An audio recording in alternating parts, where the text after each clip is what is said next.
ప్రభు అయిన యేసుక్రీస్తు నామములో అందరికీ శుభాభివందనాలు.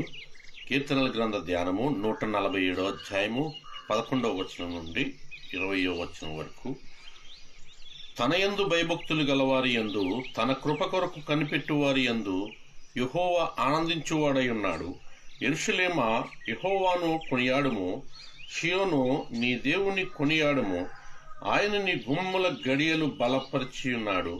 నీ మధ్యను నీ పిల్లలను ఆశీర్వదించి ఉన్నాడు.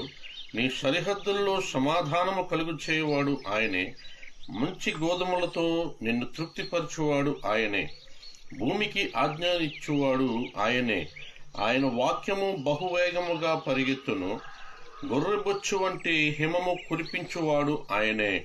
బూడిద వంటి మంచు కణములు చల్లువాడు ఆయనే.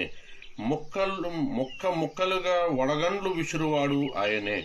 ఆయన పుట్టించు